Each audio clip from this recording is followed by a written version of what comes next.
Ahoy, you beautiful feathered friends, and welcome to the actual play of Parrot Borg, Limithron's new Talk Like a Pirate Day adventure.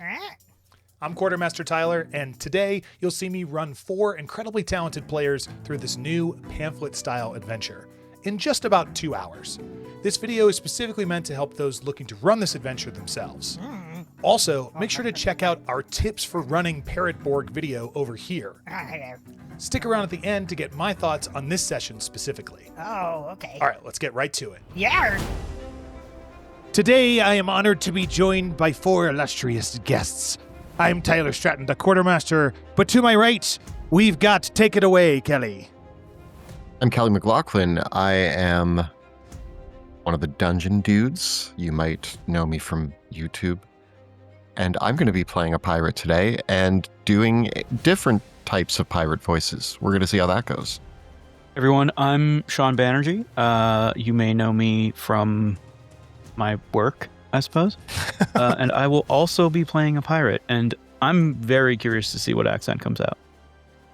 Hi, I'm Erica Loeb. I'm a third-party creator for a bunch of different OSR games. So I made Ragnarborg, which is a Viking hack from Orc Borg and Pirate Borg. I am Nick Sayers, and I run a show called Dead Letter Bureau. It is a Delta Green and horror show. Yar, you scurvy sea dogs. Well, welcome to the Dark Caribbean. In case anyone doesn't know, it's the Caribbean, except it's just like our Caribbean, except it's full of undead. Today, we're going to be playing some, as you guessed it, fun parrots. As you guys have randomly drawn up a name for your ship, you find yourselves on the Saber-Tooth Rainbow Llama, the name of your little Bermuda sloop here, as you guys have been stranded here for several days. You and the singular lone crew member, Lloyd, who's right here on our little screen. I'll give it here, I'll zoom in for us here. He is the only crew member still aboard the ship of the Saber-Tooth Rainbow Llama, and he absolutely cannot stand parrots. He's always cleaning up your poo and having to put out food for you, and he's always like, stupid parrots. The captain and crew were major fans of pets and have been collecting you over the years. All of you are incredibly smart, some strong, fast, some even mystical here. And pirates have gone ashore 3 days ago to get the treasure that they had a treasure map from. There is a fort here, a British fort and stuff, and they knew how to sneak around and were confident, but they have not returned in this time. And the 4 or 5 of you, there's a couple more parrots that you don't get along with quite as well, but you guys are the 4 core parrots here, and you're getting quite worried. I think that the camera whips over and we see our poster child parrot here from the cover of Parrot Borg. Kelly, please introduce your parrot. What do you look like? What does the camera see? And what do the other parrots know about you? Dr. Rumbeak III is a large greenish parrot with, but most notably, he wears a little pirate hat on his head. And he is the beloved parrot of Dakota Bones. And Dr. Rumbeak does believe that the only reason why Dakota Bones ever makes it through any of his adventures is because of him, the parrot who warns him of danger. And he's deeply concerned that because he is not with Dakota on this adventure, that probably something terrible has happened to him, because Dakota is always too busy looking for books and not looking in front of him. Dr. Rumbeak thinks he's the smartest and coolest parrot around, and also thinks that he's the most piratey. He thinks that he's a far better pirate than his owner. And nice. he's waiting for Lloyd to finish mopping the deck, and then he usually likes to fly by and poop on it immediately. Amazing. I think the camera follows you as you and fly across the deck and splatter some of your favorite decorations on the deck, and Lloyd goes, what was that? Damn dirty birds. Oh. And he goes over, mopping it up again. And as you land next to an old companion of yours that you've known for some time in Parrot years, Sean, you want to introduce Jim and tell us about them? Yeah, see, so I'm Jim the Cockatoo. Now, you may be wondering, what's a bird like me doing in a place like this? But, fortunately, they clipped my wing, see? So, I've been stuck on this saber. Yeah, I really didn't know that this was the accent I was going to... Yeah, I love it. Jim the Cockatoo is a... I'm just looking at cockatoo facts. He's a gang cockatoo, which is obviously one of the genus Cacatuea main branches. Obviously. Yeah. But mostly with the clipped wing, as my character sheet says. I think Jim is hanging out on one of the internal railings between the decks and just kind of hopping back and forth, criticizing the work this man is doing. Come on, you got time to lean, you got time to clean. Come on, kid. Great. As you give a little spit across the deck into the water and it sizzles off a jellyfish, we see a reflection of another bird. Stunningly colorful is your physical trademark. Erica, could you please introduce yourself? Absolutely. Beatrice Bloodbeak she's very beautiful, but she also is very quick. And she goes into like a dive because she sees a rat on the ship, and she dives down. She goes past Lloyd. He doesn't even see her because she's very agile, and she tumbles into the rat and starts picking it apart as it squirms in her talons. Most of these birds only eat fruit and vegetables, is what they say. But she likes to consume meat. That is why she's known as the Bloodbeak. And she has mega poop because her body is not meant to consume meat. And so she doesn't understand that because she's a bird. And so her poops are larger than everyone else's on the ship. And so she is consuming the rat as it squirms and squeaks, getting her beak bloody for the first time of today. I think your mega poo has a tendency to explode when it strikes things. Most of the time it propels her off of the deck is how she takes flight. Great. Amazing. As you munch into this rat and its guts go flying, the camera sort of pans up tastefully away from that. And we see maybe the most terrifying juxtaposition of the other three previous beautiful birds that are there, multicolored. We see a featherless, bony bird. Nick, please take it away. Tell us about your bird. Yes, Schwartup is a skeletal beast and creature, and he sits perched up just staring down at Lloyd, waiting for him to die so he can eat his eyeballs. And Schwartup is just bones, essentially, but as a headdress he wears a mummified monkey head. It had to be a baby monkey, but it is attached to it with a small little string that he pecked off of a dead pirate's coat. Almost like a party hat? Exactly. All right, that's not morbid at all. Love that.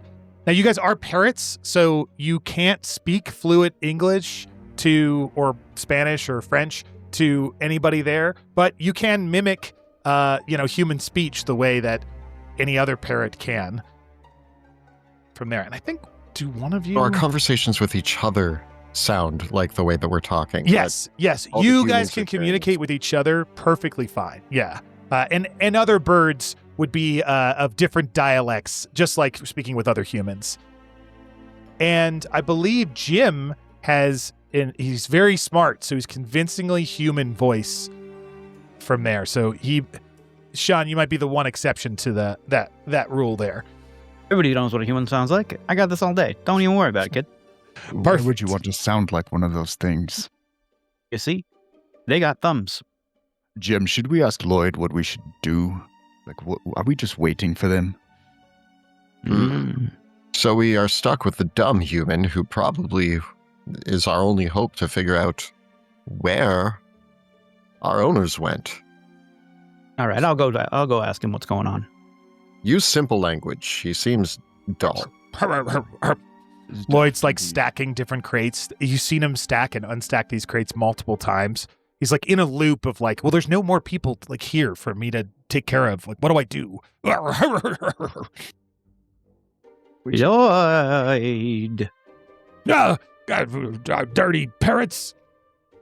It is I, the spirit of the captain, who is come to this parrot to speak to you. He swats at you with his mop. Stop it. Hey, quit it. Leave me alone, I'm- you trickster. What are you even doing? Huh? You've been swabbing the deck for 3 days. What are we doing here? What's the plan, kid? We're waiting for the captain. Why am I talking to a bird? This is I'm the spirit of the captain. the spirit of the captain. Oh, where's my flintlock? I got a spirit right in his freaking beak. Arr. We just gonna sit around here till we all drown to death? What are we doing? At that Where's the moment, you captain? hear two gunshots ring out, in sort of echo off the water. Couple 100 yards away, maybe 1,000 feet or so. If you guys zoom in over here, you guys are on this little boat over here. What did you call it? Saber-toothed rainbow llama is you Yeah, the guys saber. right here. And you hear the sounds of some gunfire coming from the top of this hill crest over here. And you can see that a dozen or so other birds of different varieties are sort of circling around the island in this area. And you could hear a couple of gunshots. Every few minutes, another gun shot goes off from the top of that hill. I'm just speculating here, but all of our owners own guns.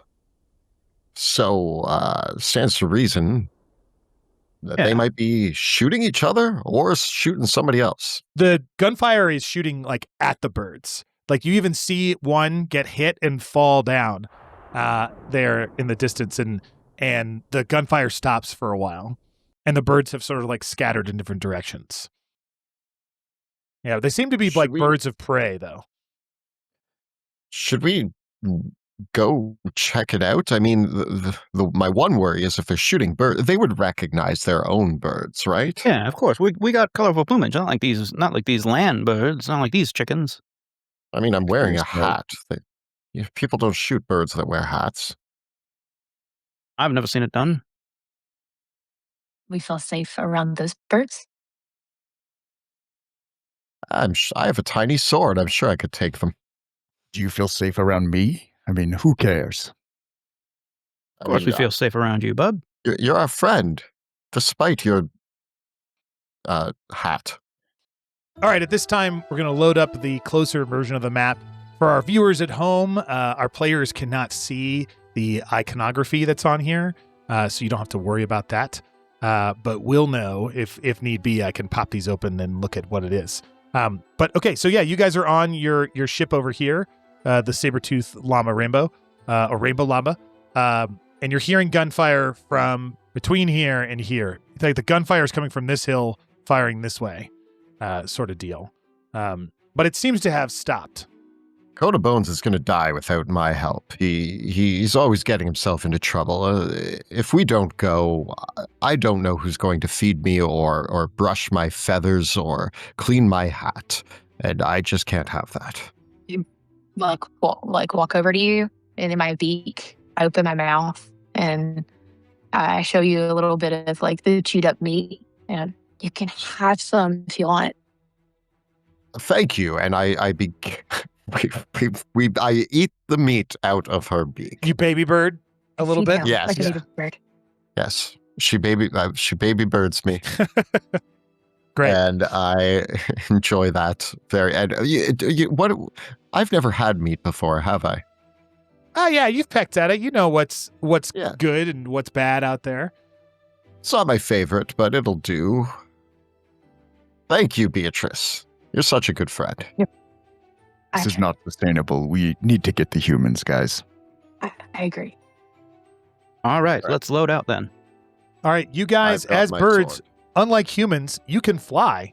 So you have a fly speed of 100 feet around, or double that if you want to, dash, if you will, fly all out from there. And the map should be to scale, so there are rulers as one of you guys are using here. I mean, I think towards the hilltop, right? I think so.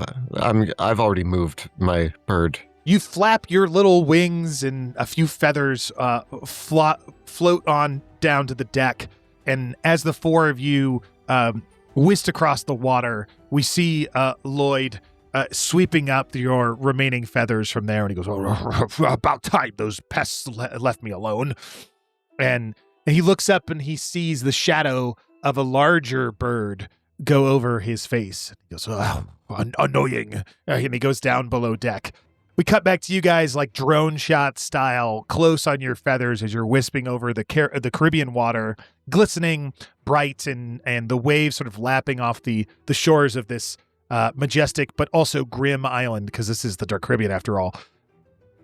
And as you fly over this small little island, it's just covered in trees and a good spot, a good little way to hide your own ship from the fort on the other side of the island, way down here on the southern tip. As you fly up closer to the top of this hill, you can see a rusted wrought iron fence surrounded by an old overgrown graveyard. Yeah, and you can hear the sounds of the jungle are alive here. So even though it's a small island, it's bustling with life. So there are plenty of other wildlife creatures, and you hear the sound of capuchin monkeys, classic Capuchin. monkeys. Yeah, capuchin. Capuchin, Like thank from you. Outbreak. Yeah, capuchin monkeys. You can hear the as you flutter and fly up to the graveyard, and you land on a different gravestone and rest your wings. Or you can keep flying if you wish, of course. No, I'll chill on a gravestone for a second. Any sign of those birds that were around here, or have they scattered? The birds seem to be circling more over in this area by the bridge. From there, the shots have sort of scared them away, but there is another sound of gunfire ringing out from the top of this hill, which is slightly higher than your hill. You can see two humanoid figures in some sort of like bloody coats, or maybe red coats of some kind, hoisting muskets and firing at birds floating around over this bridge. There seems to be some kind of villa off to the east here. It's more like 1,000 feet away.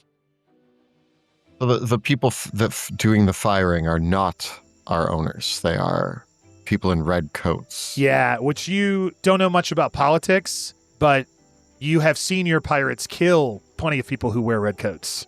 We're in a graveyard, right? Yeah. Are these stones old? How, like, are they ancient or are they newish? This or, century, for sure.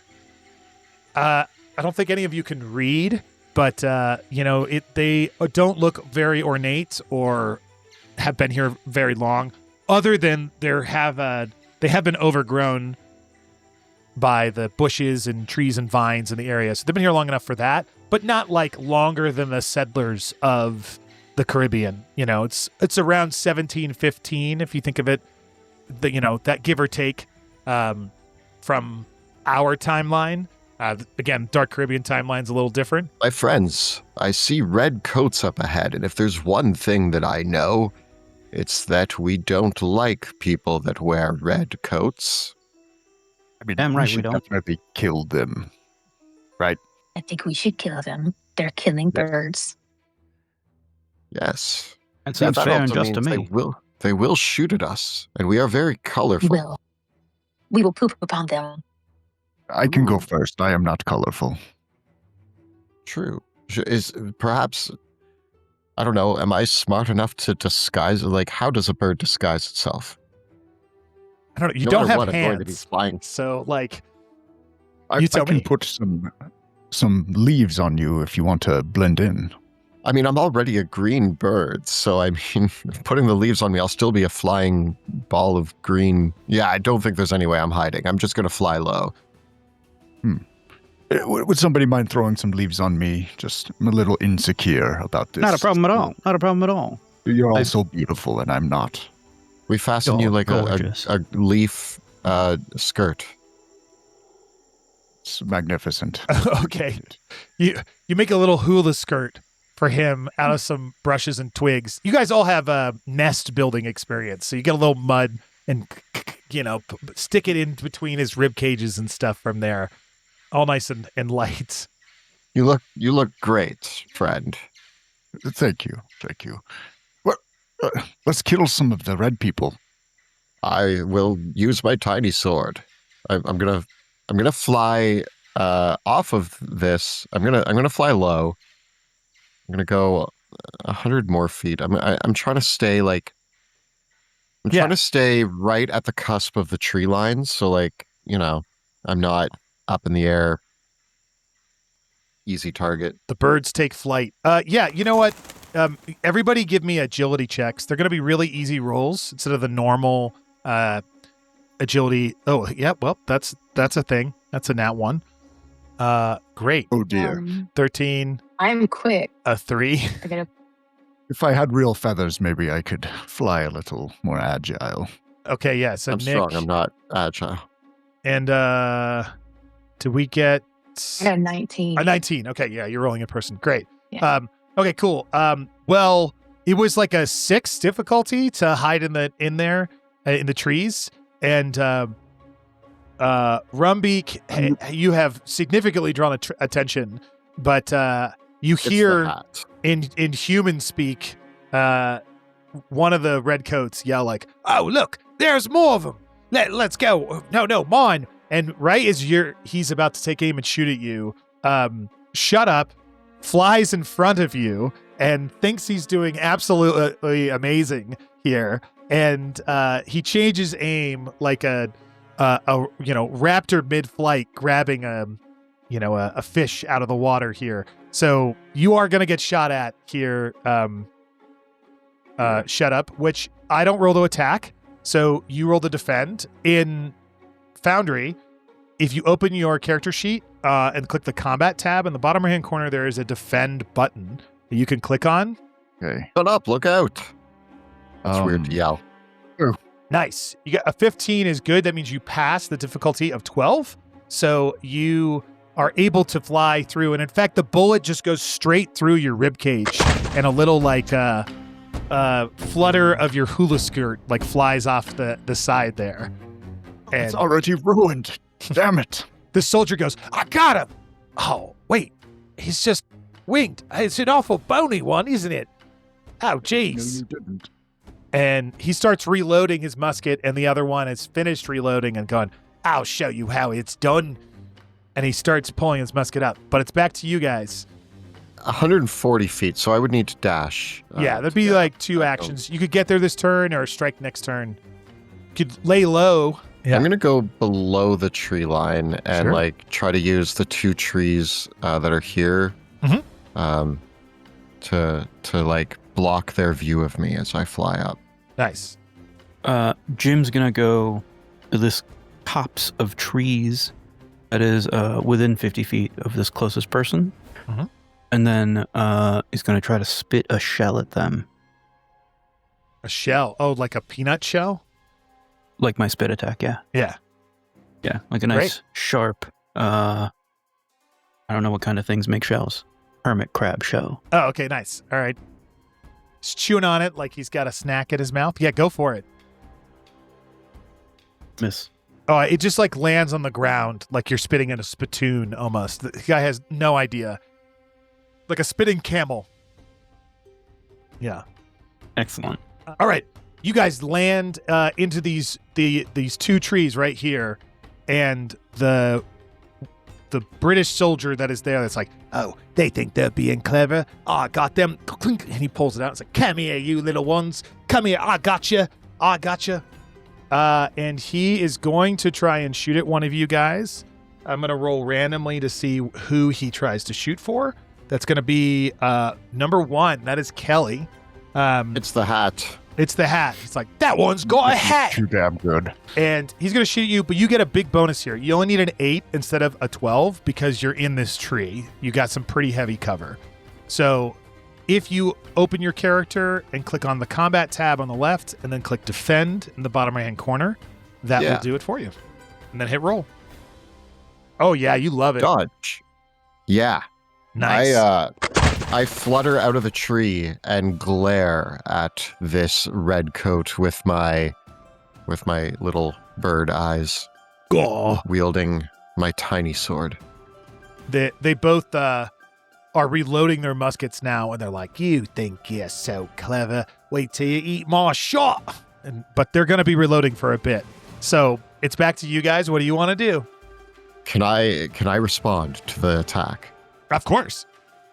Can I fly by with my tiny sword and try to stab the guy that tried to shoot me in the throat with my little sword? Yeah. Prove it, please. Miss. No. You sort Fly of by with my tiny sword. It's like a kid's, like with one of those toy toothpick swords, like woo woo woo woo. And this British soldier's like, how cute! He's got a little sword. Have at thee, foul red coat. Is what he hears. Yeah, that's all. Yeah. Amazing. All right. Who's next? Jim. Jim's gonna reload, which I think takes a round. Yeah. You pull a big nut off the tree that's right here, and you start crunching on it to generate more acidic saliva / I grab spitooning. that nut with my beak and I start chipping away at it, really Nice. shaping the nut the way I want it to be at. Live your truth. I think that's my turn. Yeah. Yeah. Nice. I mean, you can move too, but I think you're where you want to be. So, Yeah. Beatrice, Erica, what does Beatrice do? So she's gonna take flight. And as she approaches this red coat, she like pulls up the feathers on her head, like she puffs herself up as she like dives down towards him, and as she flaps her wings to show him her underside, she would like to take a massive poop in his eyes. Mega poo. Awesome. Mega poop. Is that a cold shot? Yeah, I mean, I hope so. sure. If you double click on your character, yeah, you got it. Great. Okay, so you got a non-natural 1. However, if you would like to spend one of your 4 devil's luck, you could re-roll that. Absolutely. All right, you're down to 3 devil's luck. Okay. And It's then gonna make me reload that's fine. in order to do that. So I'm just gonna fix that real quick. Okay, and we roll again. Oh yeah. 14 minus 2 for your bottom heavy with all this mega poo. But you're able to land it anyways. And it strikes this guy straight in the eyes. Please click roll damage for us. Oh my gosh. Erica, with complete license, how do you kill this man with your mega poo? Okay. So as I show him my underside, and this thick, sticky mega poo enters his eyes, and he starts to like scream out, disgusted. He starts to gag, and he's trying not to vomit. As he like leans over, I land on his back. I put my talons in his, like through his coat into his flesh, and I start pecking into the back of his neck and like ripping out the there's like that spot back there that's like instant death, you know? I don't know what that spot is because I'm not a doctor.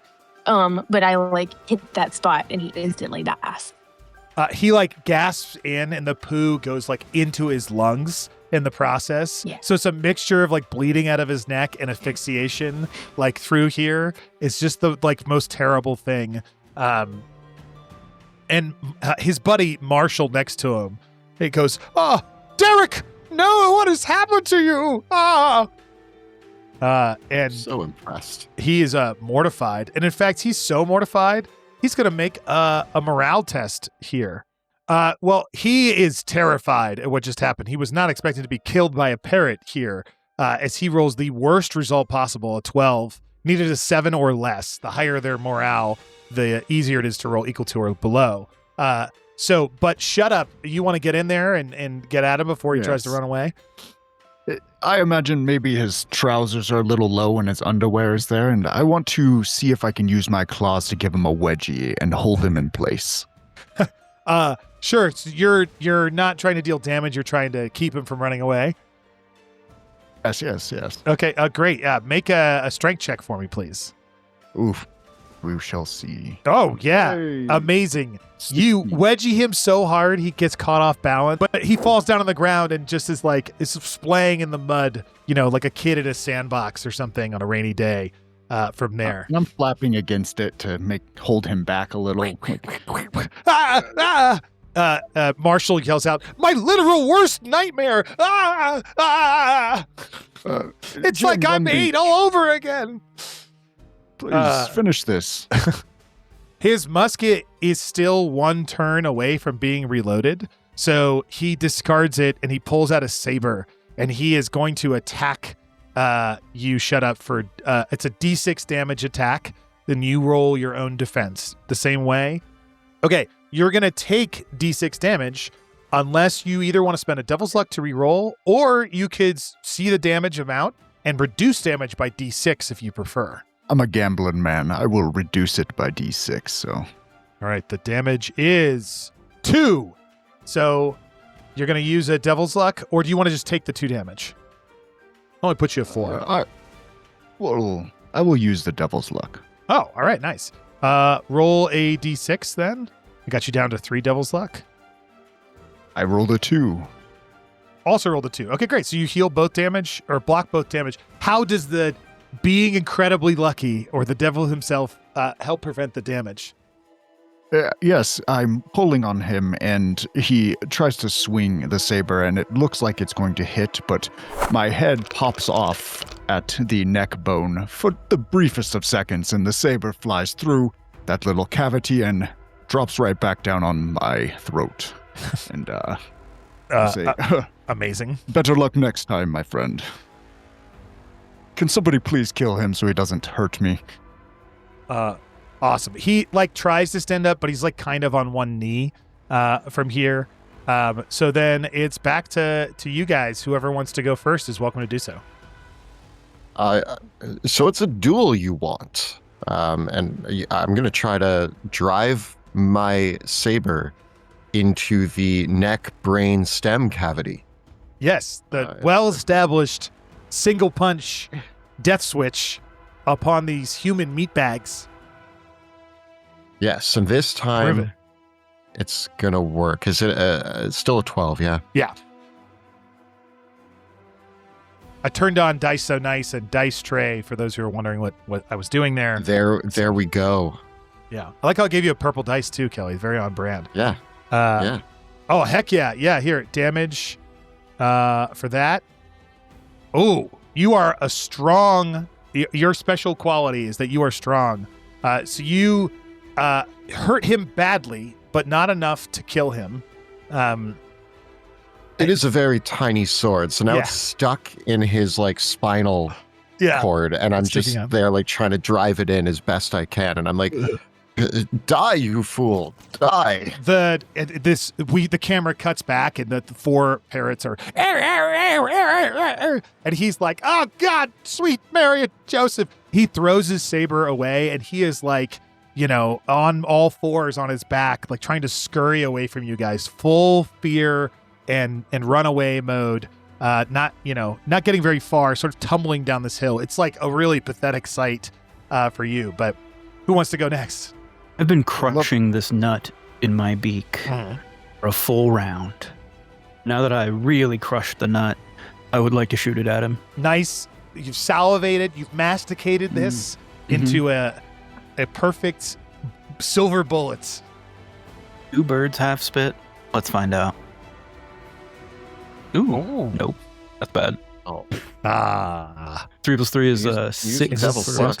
You could use I'll use a Luck, Devil's Luck. I have 3 of them. I'll reduce down to 1, and that's just a reroll, right? Yeah. Or -4, but a -4 wouldn't help you here. Ooh, 1 into a 19. There you go. And the damage here. Oh, yeah. Okay, please, Sean, take the reins. How do you end this poor Marshall's misery? Yeah, I think that as he's kind of scrambling away, Jim will come out of their hiding spot, You got to run faster than that to get away from us, kid. And if the guy flips over and like tries to, get away from, like run away from us, I'll shoot the nut right into the medulla oblongata. I looked up what it's called. Or as snipers call it, the apricot. Yeah, like back and to the left. He just goes out cold and rolls down the hill here as the distant squawking of other birds can be heard as we see our 4 triumphant parrots are atop this mound. You guys are now on top of Lookout Hill. I'm never going to go back to being a red coat. On the top of Lookout Hill, I guess those two should have looked out for us. Yeah, there you go. There's a rope bridge to the northeast with 2 to 4 birds floating around in the area that you can see. A nice villa on a little island there on the northeast shores as well. To the south, you can see very clearly a worn path across the island. And I'll back up here. By the way, the island is called Beakbreaker Bay. And you can see down here in the small town that has about half a dozen buildings or so, there's a tavern and a little shipwright repair area. And there's a British frigate, well maintained, with a somewhere between 15 and 30 human bodies moving around on it, docked in port there on this large wooden dock. There's also a stone building that looks a little bit more fortified there. Not like a fort, but like a sturdy structure here on the right as well. And then off to the south, you guys see Fort Blackwing is there. I'll go ahead and show the words here. You guys heard them talking about that fort. Cannons protrude from its edges in different areas. A couple of towers are off of it. And there seems to be another like ammunition or maybe barracks building nearby. You get a good clean look at it from where you are here, since you were staying low and out of sight before. Now we sort of get the Assassin's Creed black flag like zoom out, like look of the whole island of Beakbreaker Bay from there. You don't see any pirates running around going, help me, help me. So, and there is one more thing. You see, too, one of you is very perceptive. Which one is that? Presence. Jim, you notice as well, down on the northern, western northern shore, there is a cave sticking out of the, or protruding inwards from the shore. There is little, as well. Good-sized cave. Yes. Well, I got the lay of the land, and I'll share with the rest of the team everything Tyler told me. Yes. Okay. Perhaps we should check in with the local color, see if these other birds have got any clues for us. We should ask them if they know about any booty. That's usually what our friends are looking for. So, if they can lead us towards the booty, then we should find our friends there. Are there any birds about that we could talk to? There are indeed. I don't like that you're rolling on the rivals birds table. Yes. I don't like that that there is a rival birds. I mean, a bit I of a just spoiler. saw Smelly Eagle show up. I would like to talk to Smelly Eagle. Yes, you see an eagle and an osprey, sort of like almost Top Gun, like dog fighting with each other, like grasping hands back and forth and sort of striking at each other, and generally speaking terrible words and stuff over like who owns the bridge back and forth here, hovering over the bridge. And nearby, I think Jim probably notices first with his good eyesight, a huge old owl perches atop the villa here as well. This is all northeast of your position. What is the stat that is used for talking? Is that presence? It is, but in Pirate Borg, there's no like persuasion checks or bluff checks. You just say what you say and then people react. And sometimes I personally will have you roll to see the degree at which you are, that you said what you said, like give me sort of a reaction from there. Beatrice is hearing all of them talking about the other birds, and she's thinking that if we're going to try and make a friend, that like some flesh may help, bringing them an offering of food. So she's going to start like preparing some flesh for our new friend as an offering of friendship. Ripping the back of that one guy's neck out and getting it nice and ready. Yeah. I love that. Okay, so you grab some flesh and sort of bring it over. All right, but you when you see it, you float off and catch up with Jim. Okay. Yes. Yeah, that's great. Yes. As you get close, the osprey is going to roll reaction here. This is a 2d6 roll in the reaction chart. I'm just explaining it for everybody who's watching. And he sort of stops for a minute and floats over, glides down, and sits on the perch of the rope bridge here. And he sits there and tucks his wings in. You know, this is a fast hunter bird, a dangerous folk of you guys. So strong and proud, and looks towards you and turns its head and he goes, fresh competition has joined the area. I don't think it's wise to be here, friend. No, we saw you in your conflict with that disgusting eagle, and I was wondering, could we lend you a hand in ridding yourself of that filthy creature, and maybe you could give us some information about what you've seen on this island. The osprey's like eyebrow perks up real good, and he does "Urt, urt, urt." And he goes, "That's We just killed 2 of the walking things that were red, so I think we can take that mangy creature." At that, this eagle comes plunging down at you guys. Not a American bald eagle, but more of a brown eagle, little golden tips on its wings. And it comes down, striking at the osprey, and the osprey flutters off from there. And it comes through, and it clearly changes modes. And it's like, well, if I can't have the osprey, I'm going for this little bony creature instead. And it's going to try and attack you here. Shut up. It's coming at you with its claws for D6 damage. Oh, yeah. You love it. All right. 15. You're easily able to flutter out of the way as it swoops through. No, you don't. And comes on back. The osprey, though, seems like amused by the whole thing. And he's like, as long as it's clear this is my bridge and you're here to serve me, you can be assassins. He's got a bit of a like Scar vibe from Lion King going on. You can have your bridge, but we serve no one except, I guess, our masters. But they more serve us. Well, they feed us. If you don't serve me, you serve death. And he's gonna dive bomb at you. Why? I was trying to get him on our side. He made it really clear, but he's like kind of. Oh, I'm sorry. I'm not going to serve him. He's like kind of friendly about it. So, D6 damage attack coming at you, Dr. Rumbeak. Cue the music. Goodbye. Defend. Oh, yeah.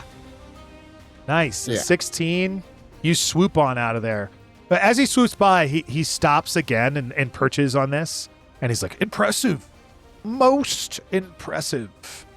The smelly eagle, though, is coming around for another dive bomb, but you guys all get a chance to do things. Seems like the osprey will only attack if, like, antagonized, but the eagle is like, nah, you're gonna be mine. And this wave of, like, rancid meat just comes, like, by after the eagle, proving how it gets its name. Yes. With my most excellent observational skills, what's that owl up to? The owl is observing you. Oh, and it is like, as you're looking at it, it gives you a little, whoo, right as the eagle is coming back to attack. I think Jim's move is gonna be maybe to try to strafe wide and get over to the owl and say what's up. Yeah, sure. Yeah. You can. Let's see. What is that? 200. Yeah, something in here. That's perfect. Yeah. Great. I'll dash or double move. That was 200 feet. Oh, that was because we can go 100. Sorry. Yeah.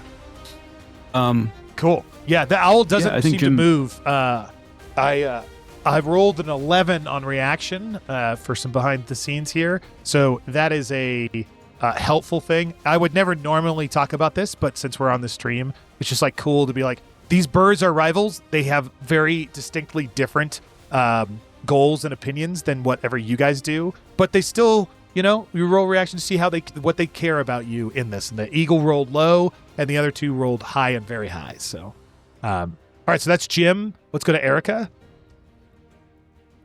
I'm going to head over this guy, and I'm gonna kind of like puff up a little bit, land next to them, and like open my beak to show that I have some meat as like a friendship offering. Nice. Yeah. As you do that, the osprey seems very impressed. He takes it as a bit of a servitude. You're one of his hyenas, and he's the king from there. And he's like, I see. You came prepared with an offering. And he immediately just single grab, and it's like rough. Like, you ever had a grandparent who always like hugs you by the back of the neck? That's like hugs you too hard. Yeah, everyone knows. Yeah, you got like some nods. It's like, I love you, but ow, dude. Like, it's like that in the way that he baby birds you. Yeah, I want, like, once he like comes in, I'm gonna try and beak attack him. Oh, I'm using it to lure him in. Oh, nice. I did not see that coming. Great. Go for it. Okay. Prove it. I don't know how well it'll go, but we can try. It's not great. However, would you call that agility, or would it be strength? It's strength. It's a melee attack. Yeah. Okay. Can I lower the DER by 4 to succeed? Yes, you can. I will warn you that the beak only deals 1 damage, though. I know, but I like the idea Great. of the moment. Yeah. And so I just want to spin it for the moment. Yeah, of course. I love that very, very much. Yeah, so you go down to 2 Devil's Luck, and as he like reaches in, you exactly as you described, and hit him. It slides all the way up his beak and hits him in the eye, and he's like, "How dare you strike me!" And he floats back. It's like, "This is war." I think that makes it Nick's turn. Yes, I will call on my great monkey head and tell that smelly eagle to swim. And the monkey opens its mouth and goes, "What?" Nice. And I will roll spirit. Yeah, perfect. Exactly.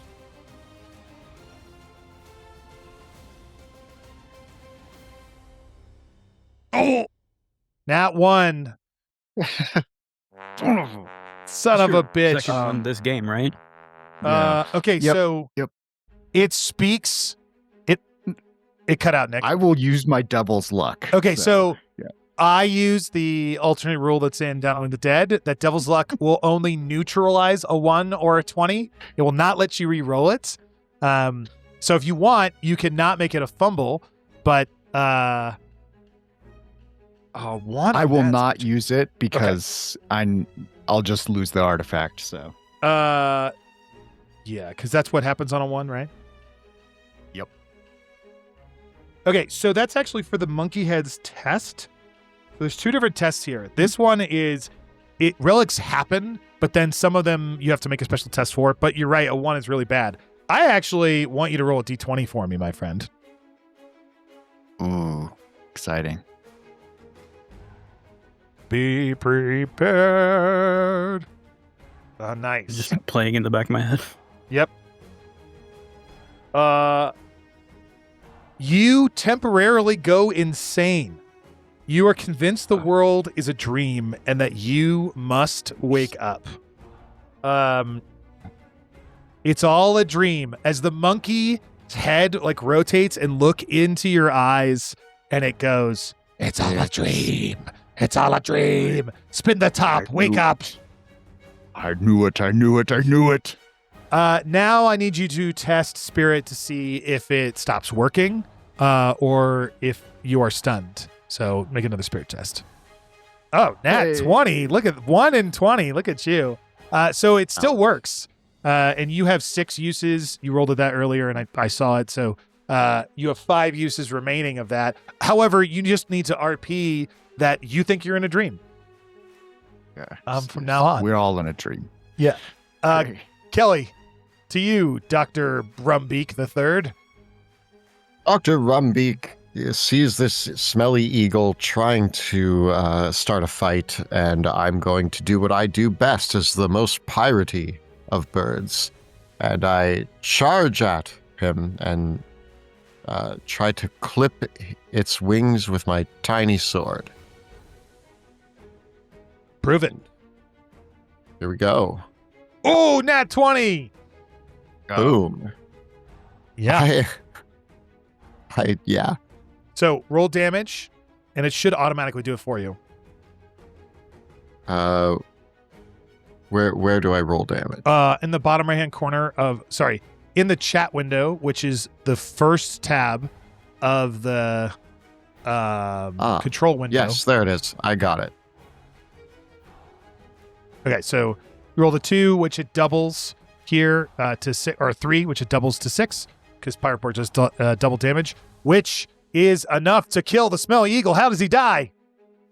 So as he swoops past, he was swooping at I think he was swooping towards Shut Up. Mm-hmm. And as he did that, I came in from the side and dangled my sword down and just cut through his wing, causing him to careen into the hilltop and explode.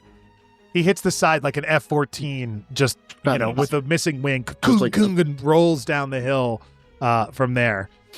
And the osprey goes, glorious, glorious indeed. And Jim, you see the huge old owl go, whoo, he dead. Whoo. The osprey is back, and he's, you know what? He's going to make another reaction roll because he is, all right. He's in the same category here. So he really hates Beatrice. But he is almost friendly. Let's see. Is he going to go that way? No, he's going to attack Beatrice, but not anybody else. So Beatrice, you make a defense roll. Don't worry. It was so close. Oh, +2. Nice. You're able to dodge out of the way. And the osprey, if it's not showing dominance, it will not stick around. So it's going to use the rest of its move to sort of circle high and wide away from you guys here. Seeing he's like, I'll get you sooner or later. I'll be prepared. My highest, it starts strutting around on the bridge. Nice. Doing that TikTok bird dance that's ink, ink, ink, ink. Yeah. I love, or whatever it is. I don't, I'll just assume there's some video. Yeah. All right. We own the bridge now. It's all of you guys. What do you want to do? The osprey won't mess with you unless you try and mess with it. And the owl seems amused by the whole thing. I think Jim. Go. Sorry. Oh, sorry, man. I think Jim's gonna go just sit next to the owl, go under his wing and pull out a single tobacco leaf that's kind of rolled up. All right. What a show today. Who? Them. Yeah. You got a name, friend? This isn't your roost, child. Leave me be. What a tonal shift. Wow. All right. I was just trying to be neighborly. You ain't seen any other two legs around, have you? Ones without red coats? He pecks below him, pointing down effectively in below him there. And as you sort of pay attention now, you can hear the sounds of other animals coming from inside the villa beneath you. Non-human animals. Yes, non-human animals. Yes. Interesting. Well, all right then. Thanks for the chat. Yeah. He's helpful but grumpy. Do that bird wiggle sideways away from him. Yeah. Nice. What about the rest of you guys? I would. Oh, go ahead. I would chase down our assassin friend, the Osprey, and I was going to say the same thing. Yeah. like, excuse me, sir, parley.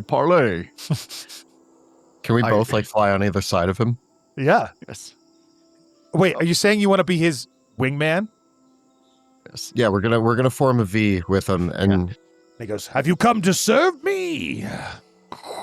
We already have. My friend killed your mortal enemy. Oh, yes. That was most impressive indeed. thank you. Still, we're looking for you can be my servant, or you can be my meal. Choose. I suppose out of the two options, I would choose servitude. Oh, excellent.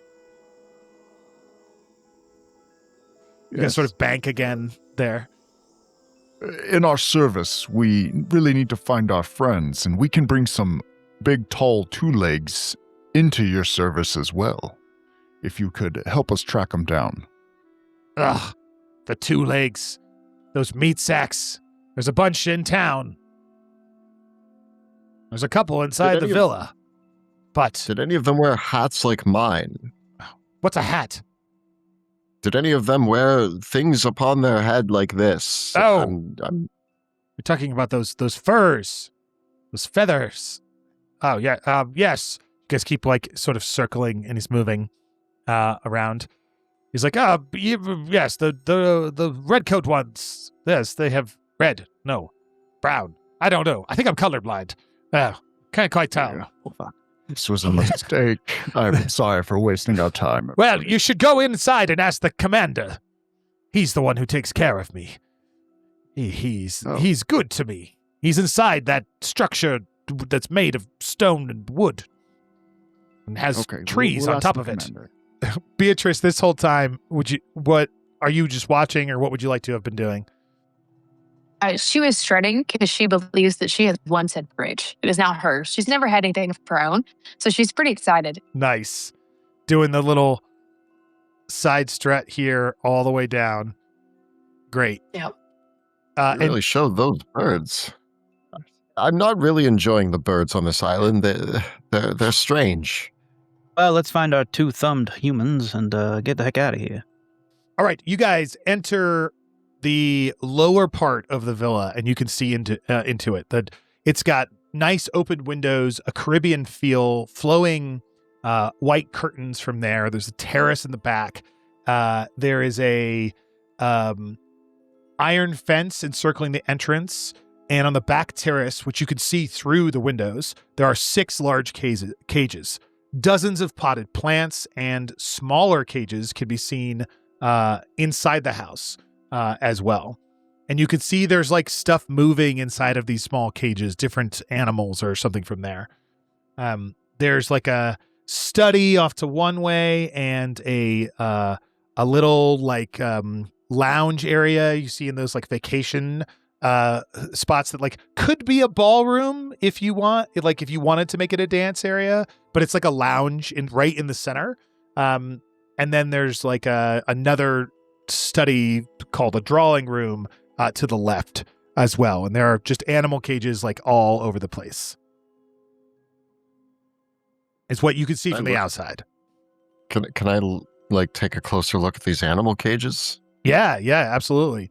You see there's 3 or 4 capuchin monkeys in there. There's an ocelot in there. There's a dark feathered albatross in there as well. There's also a jaguar that looks super hungry, and it's probably rabid, and is in one of the larger cages and stuff in the back. and you can see a finely dressed with like a cravat. Is that what that's called? The little fluffy thing? Yes. Yeah. With a tricorn standing properly, like wiping some sort of like butchery knife or something in the study to the right with his back turned to you all. Okay, I have an important question about animal language. Yes.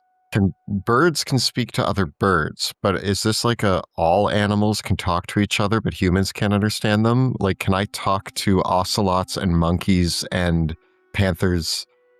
I don't know. What do you think? I think this is like a Disney situation, and like all the animals can talk to one another. That's yeah. Then, Circle of life. as it is in Kelly's brain, so it be on Earth. Yeah. Yes, it is like a strong, thick dialect, though. It's like that. Their bird is not their native language, so to speak.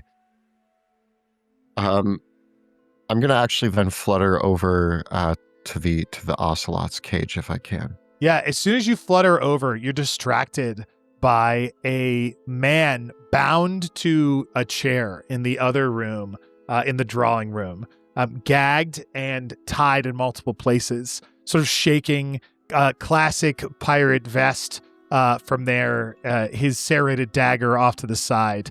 And you can hear, which can only be the commander, sort of going, "Yes, you see, if you cook the toes first and then pickle them, they become quite delicious indeed." As you see your old friend Dakota Bones strapped to the chair. Wait, is he being prepared to be eaten? That is undetermined based off of the words the commander is saying. Is he talking about the monkey? Is he talking about Dakota? You can't tell, but Dakota does currently have all of his 10 fingers and toes, assuming he had 10 to start with. Oh no. One thing I know about Dakota Bones is that he did survive a cannibal attack. And has a deep fear of being eaten. Oh God, I didn't even know that. That's in his character description. I love that. Will you please, at this point, the camera like dollies in, pushes in on his face, and we get a good look at Dakota for the first time. Can you please tell us about him? Dakota Bones is he's somewhat piratey, but a little less piratey than all of the other pirates. He's got like a brimmed hat, and like shaggy brown hair and a bit of scruff on his face, and a pair of circular glasses. He's got like a brown sort of coat on, and he's got like books bound to his side, and like a bunch of like gadgets and things for like he's a big nerd. Really is what's happening here. He's just a big book nerd. He loves antiques. He loves history. He's not really an adventurer as much as he is a historian that goes on pirate adventures.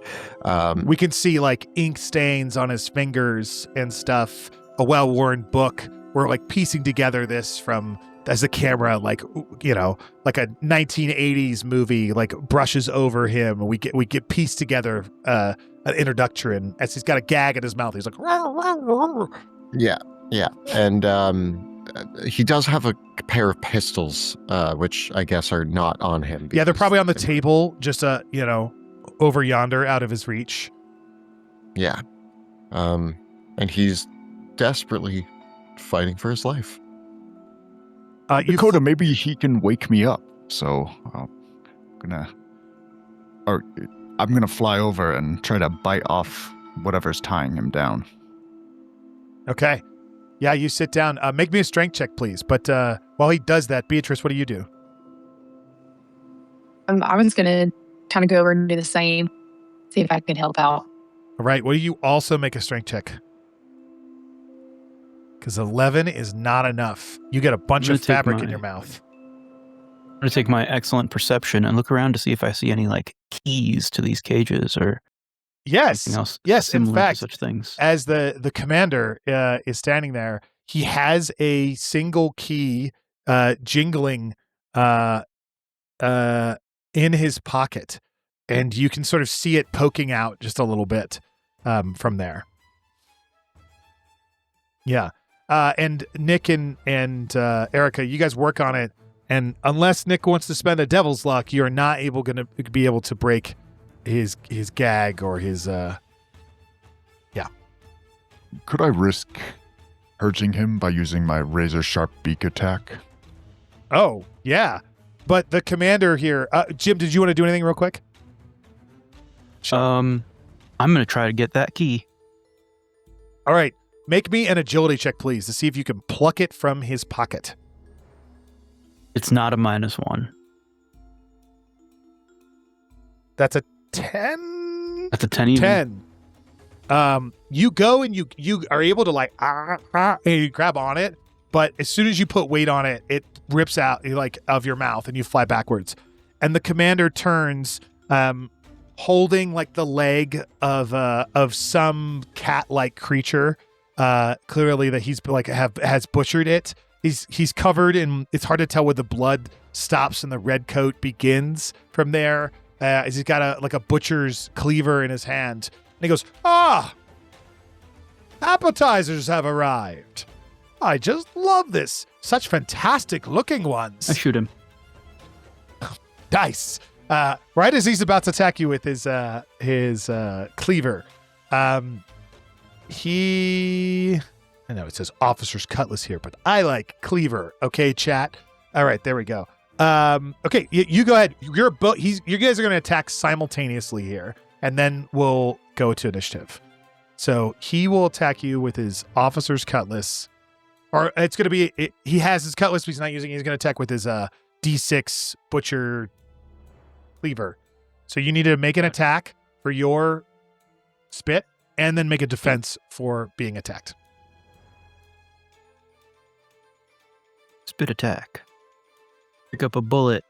Oh, And I shoot it at you for an unnatural 20. Nice. Click roll damage. Roll damage. Roll max damage. Nice. And then he's Spit a bullet at him. spat a bullet at him. He has rolled I've rolled a 3 on defense. So he deals you 3 damage. Ooh. I have 1 hit point. I'm pretty sure I'm good. Yeah. So would you like to spend a devil's luck to either re-roll the agility check or to reduce the damage by D6? I'll re-roll the defense, you mean? Yeah. Yeah. I'll re-roll Sorry. the defense.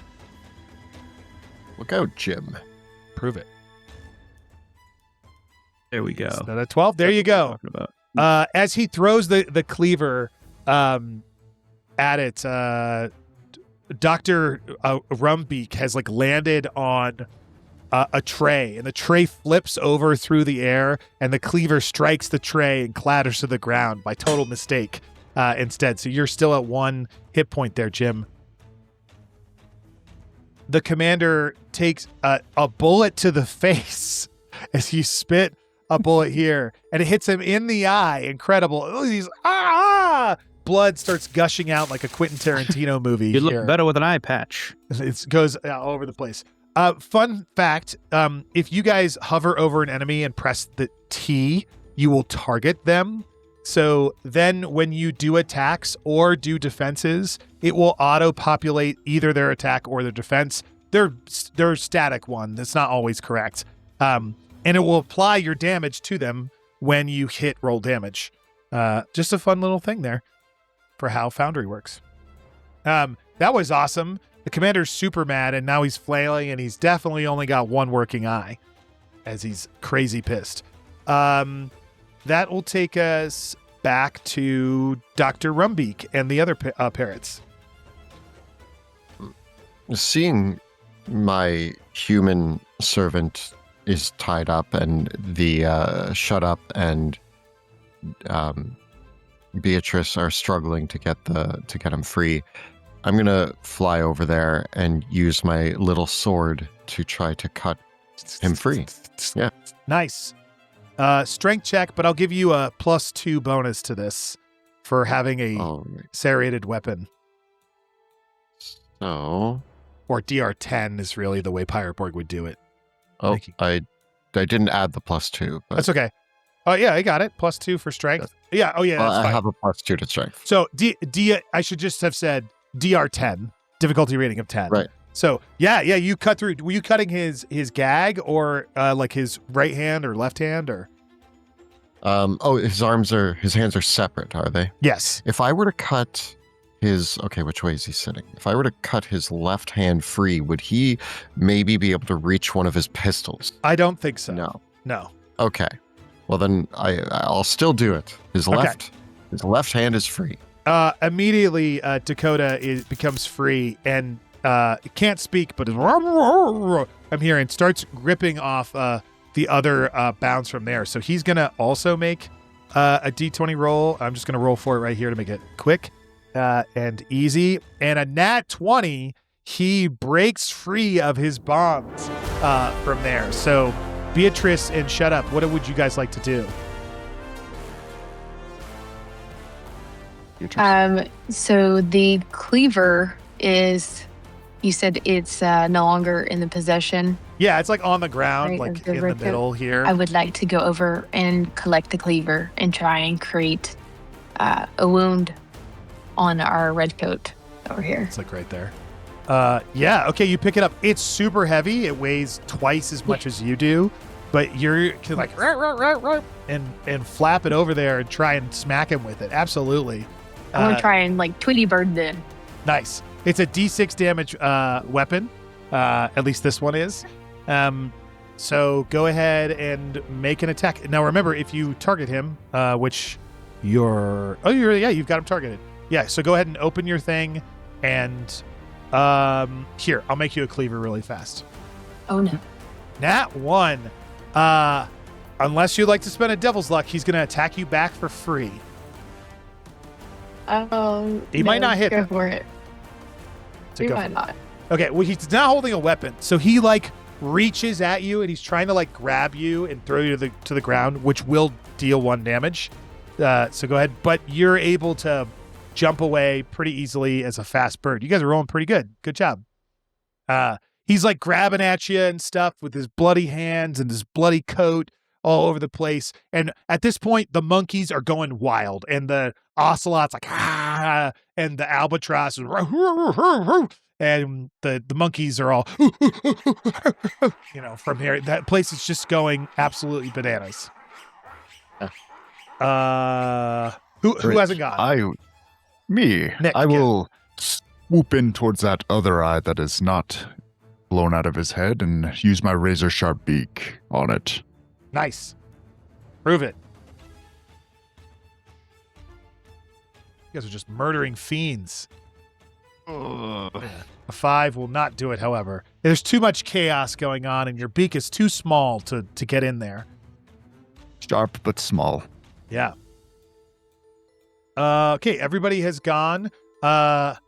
Dakota pulls down his gag, and the camera pushes in real close, and he gives us a one-liner. What does he say? Let's make history. Nice. One of the other parrots in a cage or birds in the cage goes, mystery! And another one across the room goes, and rum!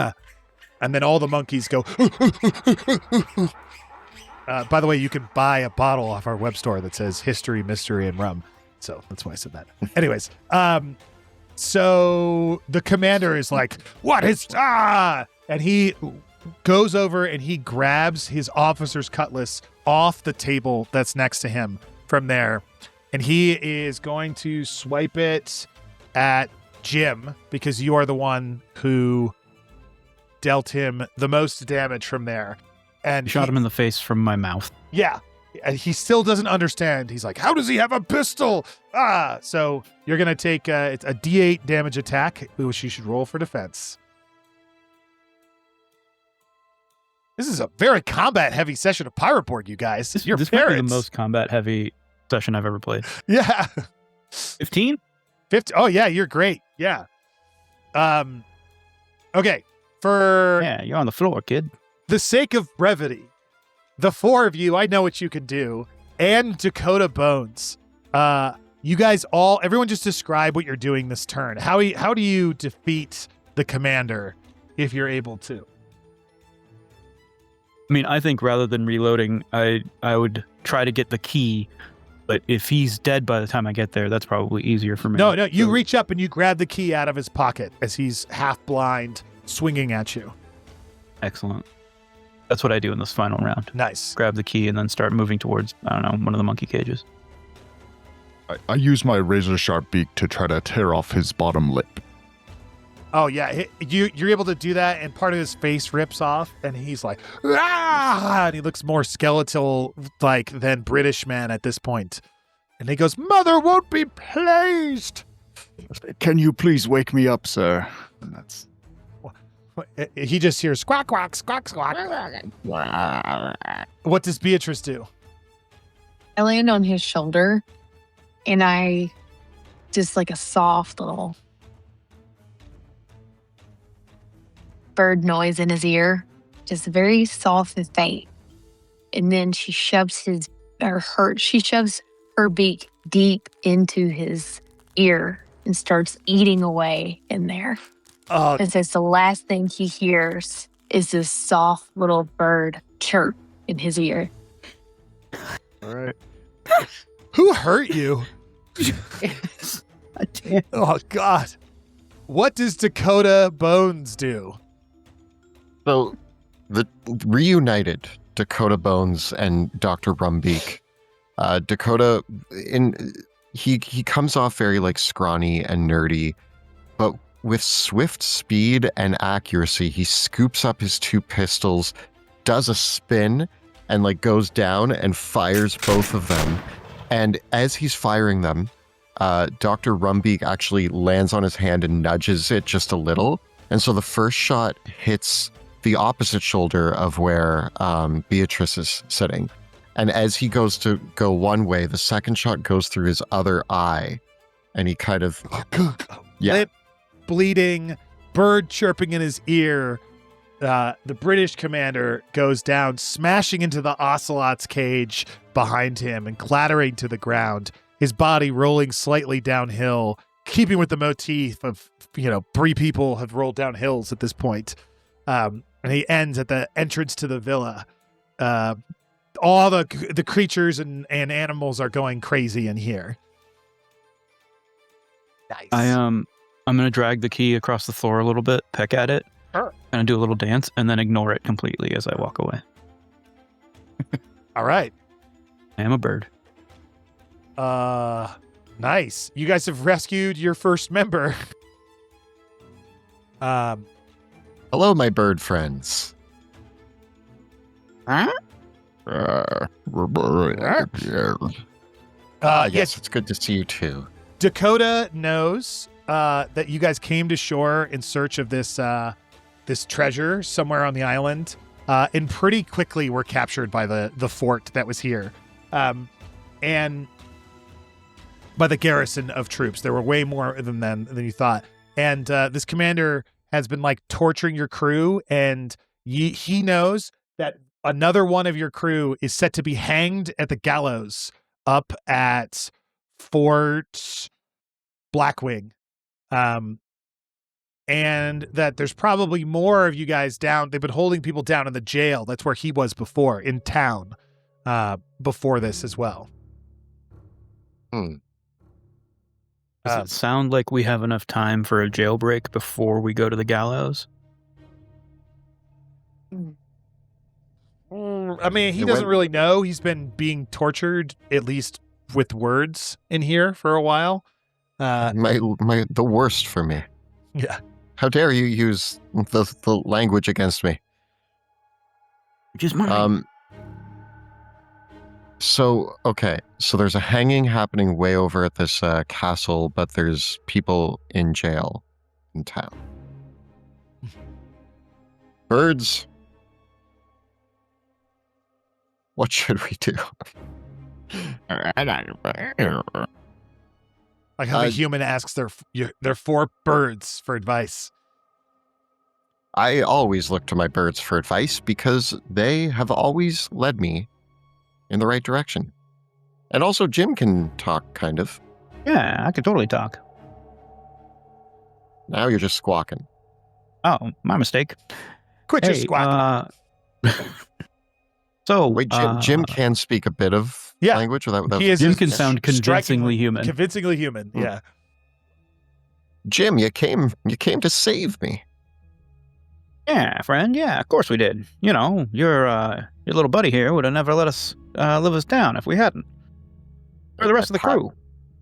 Rumbeak on the head and give him a little treat. Nice. Well- The doc killed like 3 guys on the way here. Really? Well, I mean, he's much more tough than I am. We're gonna have to save our friends, though, and some of them are in the jail, and some of them are. One of them's gonna be hung up at that old castle. So we're gonna have to get a move on. Well, all right. You hear that, birds? We got to get on a feather. I'm gonna grab you said there was a study. Are there books? Yeah, there's books. I grab a few of them. I put them in my bag. Oh, yeah, I definitely. like reading books. Yeah. Yeah. That's what I came here for. That's the real treasure, is knowledge, you know?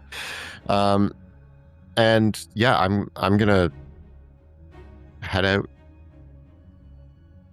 towards I'm gonna start running. Yeah, you grab a book called Dr. Stefan Maturin's Guide to the Galapagos. Been wanting to read that one for Yeah. years. Nice. All right, you guys leave. You see the osprey in the distance flying around, but he leaves you be from there, and he's like, "Get off my bridge!" You should be groveling, sir. And you make it back to Lookout Hill from there, and you have a choice. Do you want to go to town, or do you want to go to the gallows at the fort? We've been killing a lot of things. I think we should go to town and try not to kill. What? I can't believe you guys are still alive. I have more killing in me, and I will tear somebody's eyeballs out. But I think maybe we try a different. We have our friend here. I mean, if we go to the town, we can then, if we move quick, we can move along the beach and up to the castle. So it's kind of along the way, right?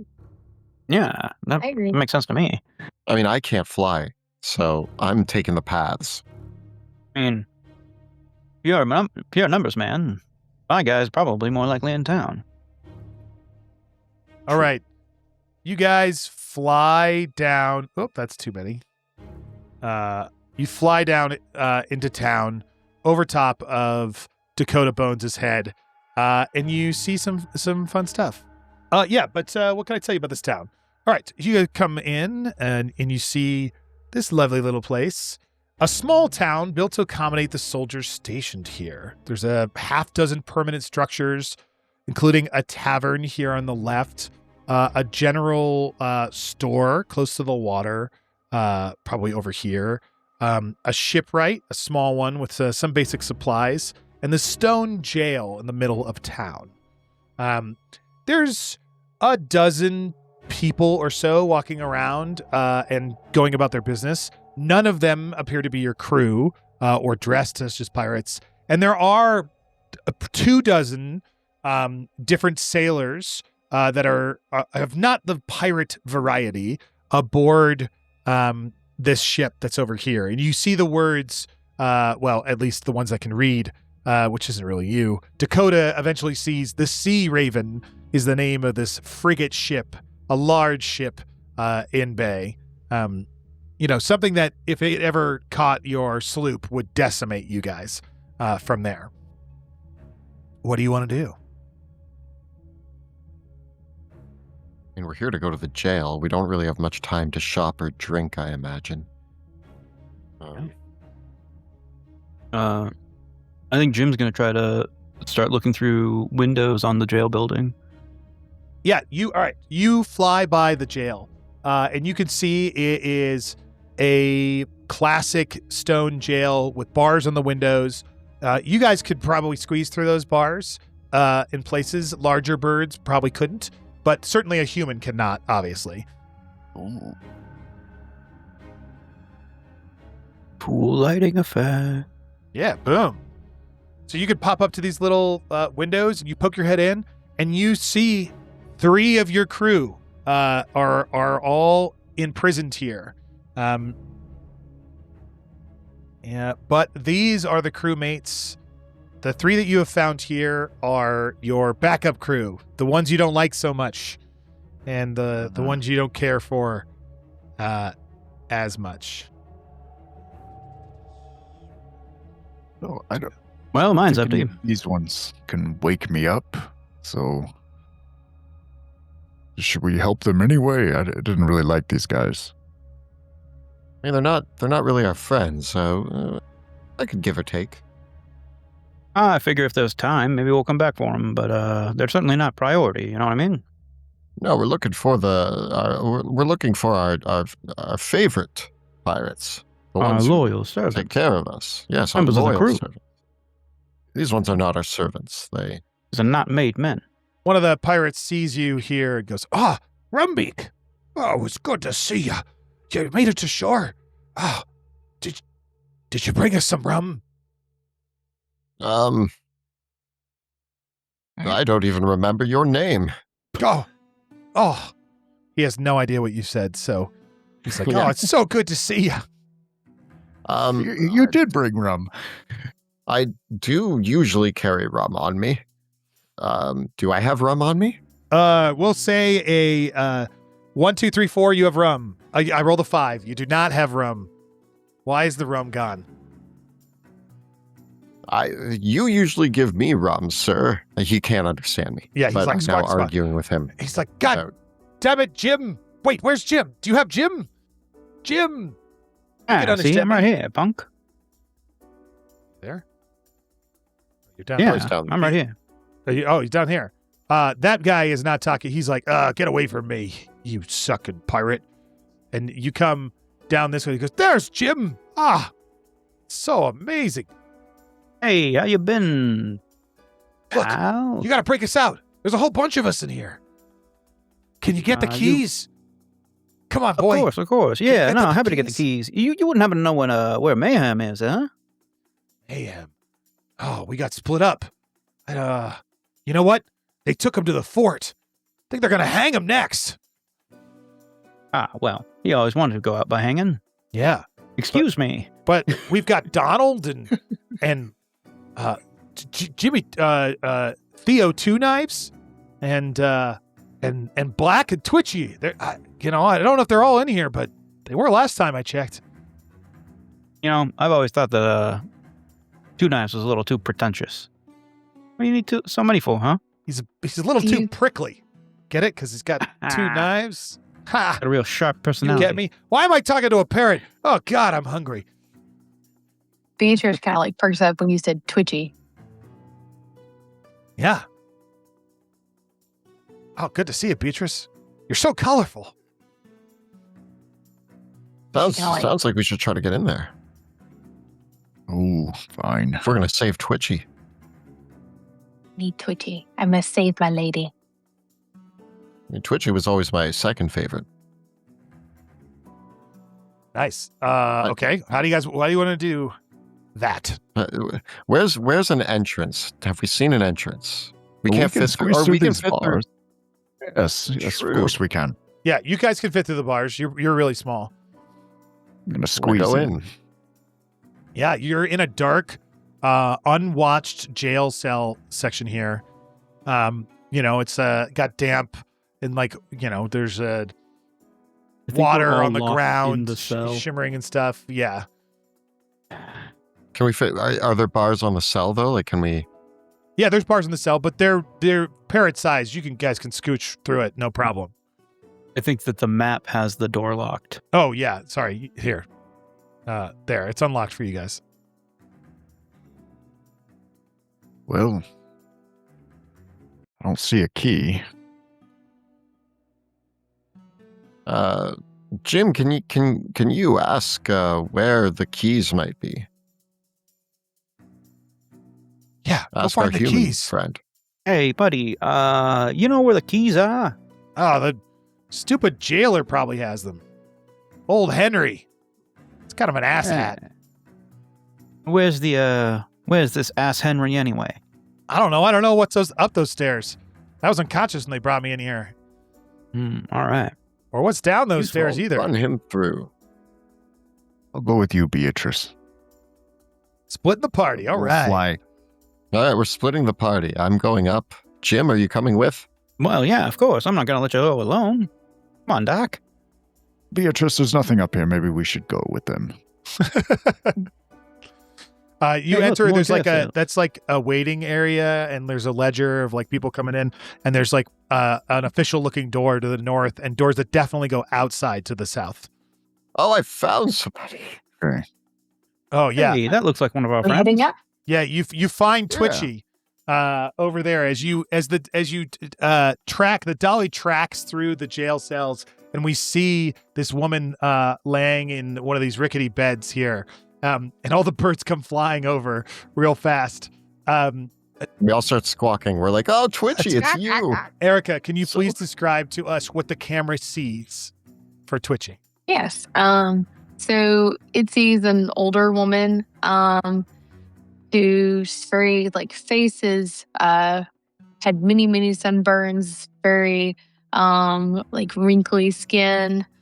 She has red hair that she's kind of like braided, and she looks extremely excited to see Beatrice, and she starts to twitch a little bit in her right hand, and it starts to get almost out of control, and she tries to like hold it down with her left hand. Beatrice would know that she no longer can wield a gun after she accidentally shot and killed 4 people, because she took some ash, and she had a permanent twitch that developed post ash, and you can see like her teeth are very like black and rotted, and she has a little bit of an addiction or preference, if you will, of the ash. And so the captain no longer allows her to wield a gun. She can only use melee weapons. Nice. Love that. She sees the 4 parrots flutter in from there, and she sort of wakes up, and you can now play as Twitchy. She calls out to Beatrice, and she sees the rest of y'all, and she's like, "You've come, you've found me." And she starts to like shake, holds her hand down. Squawk, squawk, squawk, squawk. Yeah. Do you have the key? And she's like pointing towards the lock. You're muted, Sean. We don't have the key yet, but do you know which way the guard went? Would I know? No. I mean, you could see like everything you'd see here. It's like all jail, so it's like up near the entrance or maybe out. Just depends, you know. Okay. I have a plan. Like time has passed, you know, so you don't show. Oh, it's just Nick, please. Jim, could you yell something in human to get the guard's attention? Just scream it out, and then when the guard comes, we try to snatch that key. Yeah, of course. I know some human phrases that have always worked to rile up a crowd. Here we go. Let's this choke point here by the stairs, maybe. Oh, you're so smart. All right. Yeah, there's a door to perch on the the top. southwest. Yeah, I'm worried that maybe that leads to an office or something. So I'm hiding on this box here. Okay. Jim, what do you yell? Free beer here. Free beer for all annual pass holders. Come on down. Immediately, there's an eruption of the pillows and blankets and crappy bedding, straw bedding from behind you as Theodore Black bursts out at the sound of free beer. And we push in here. And Nick, please describe to the camera, like to the audience, what does the camera see? Oh, he busts out of, it's just hay on the ground and like some pillows, and He has it in his hair. Still, his hair is long and matted with dirt. His face looks like he has been living in the jungle.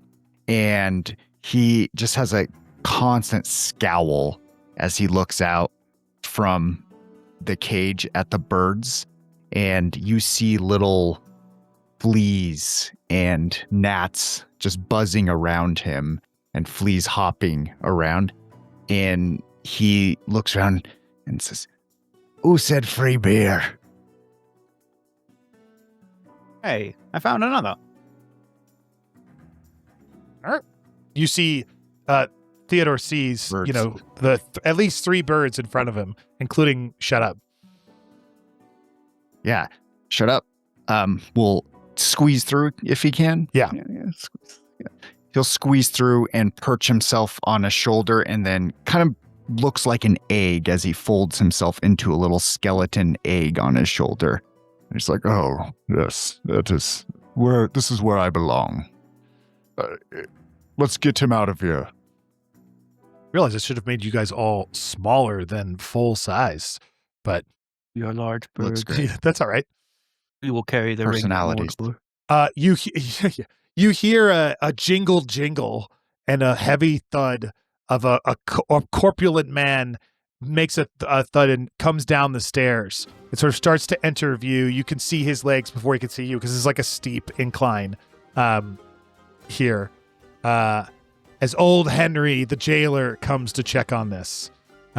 Grumpy, he's, although corpulent, also like weak of muscle.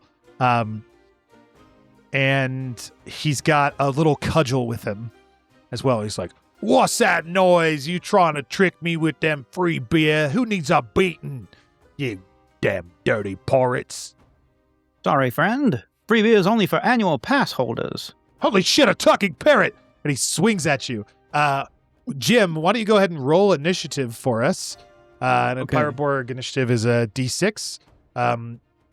You can roll it on your character sheet for the party. It's on the combat page. Oh, I see. I can. A 1, 2, 3, the bad guys go first. On a 4, 5, 6, our heroes go first. Heroes I shall does. offer you a 6. PCs go first. So Jim, you have the jump on him. All of y'all can do what you like. I'll defer to Kelly so we can go in our usual order, and I'll go next. Nice. All right. Swooping around the corner, I go for the eye with my tiny sword. The most murderous game of Pirate Borg I maybe have ever played. Just a bunch of parrots killing people. I think you mean Parrot Borg. Parrot Borg, that's right. Go for it. If anybody else is making an attack, go for it as well. Oh yeah, 12 does it. Roll that damage. Roll damage. Boom. Oh god, 5 okay. damage. Don't even worry about it. How do you kill him? So I was hiding on the box, and as soon as I heard him even go to attack, I swoop around the corner so fast, and my sword just goes like right into the soft part of his throat, Soft palate. and he falls back onto the stairs as blood like sprays out of his neck, and yeah, as blood showers upon Dr. Rumbeak, I kind of hop around on his chest gleefully. Right then, Dakota Bones comes running into the jail, and he sees us all, and he sees, like, we see a shot of the 4 birds around, and Dr. Rumbeak is now covered in blood as well, sparklings of red with his turquoise. And blood is like dripping down the stairs, pulling down the stairs like little waterfalls, like as it comes down there. Oh my god. The keys clatter onto the ground, this key ring. Dakota Bones, with a cigarette in his mouth, pulls it out and Oh, right. I'm out of Dakota's breath. a person. I forgot that Dakota's a human being. Oh, yeah. Dakota Imagining a Bones. parrot with a cigarette. No. He runs over though, and he pulls the keys, and he's like, "Good job, birds. You You sure made a mess. And I'm going to go and start freeing everybody with these keys. Yeah. He goes one by one and makes it quick, and the pirates are like, oh yes, Dakota, good job. You've got those birds trained so right and good. And this other guy's like, I always wanted to eat them, but I guess they're okay. And then the third guy's like, Jesus Christ, they're murderous. My God. How do you even train a bird to do that? To eat us. Sorry? Yeah. The bullet that I shot at our enemy that didn't matter, I shoot it as a warning shot at the guy. He's like, jeez Louise. Eat me, will ya? Theodore Black and Twitchy have joined the group as your parrots, jump on their shoulders and go back to their trained masters from here. I'll slowly get you guys down to the right size, I swear. But Theodore, great to see you.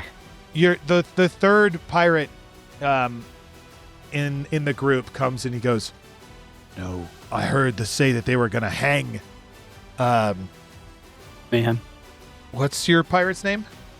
Mayhem. Mayhem. Thank you. They're going to hang Mayhem at noon. It looks like the sun's already high in the sky. We better make haste. Time's not real, and I fly towards one of the windows. I think we should just go back to the ship.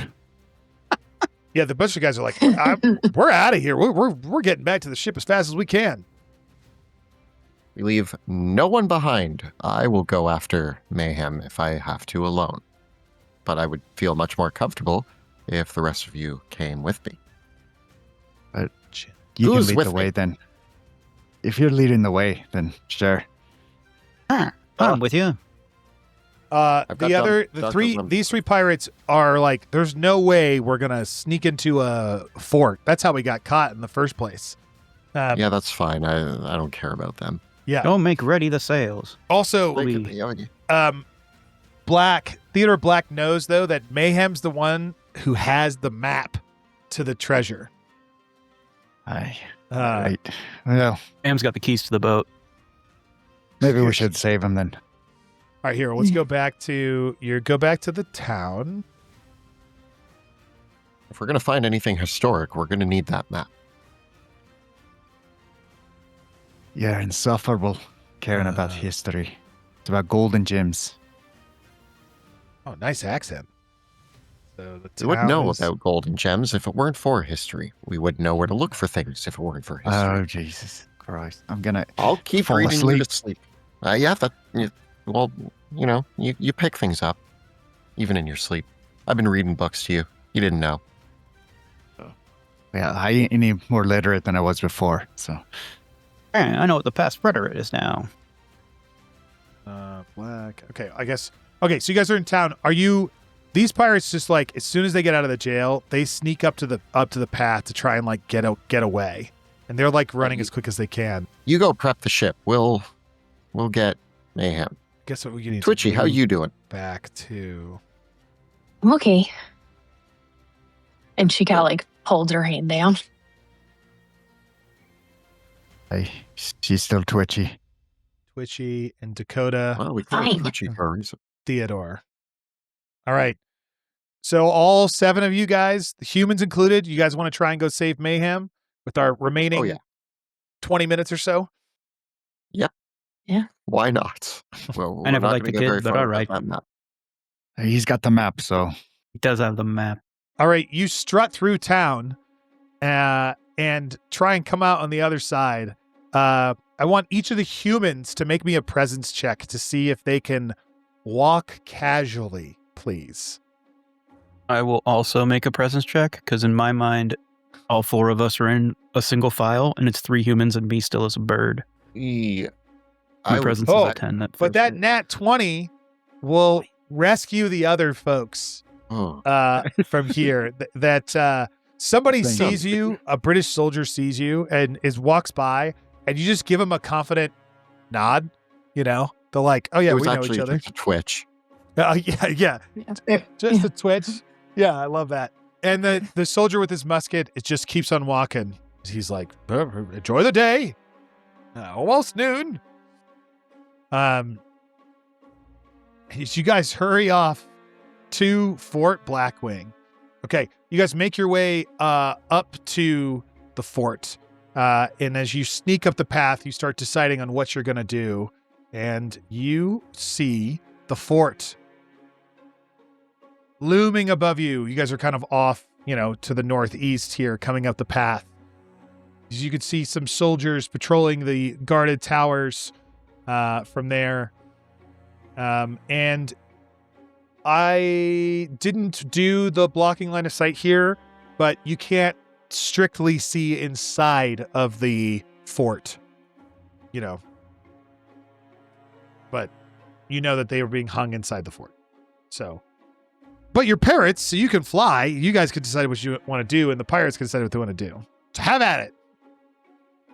Parrots first. Yeah. I mean, I would say I'm just going to fly high to get a bird's eye view.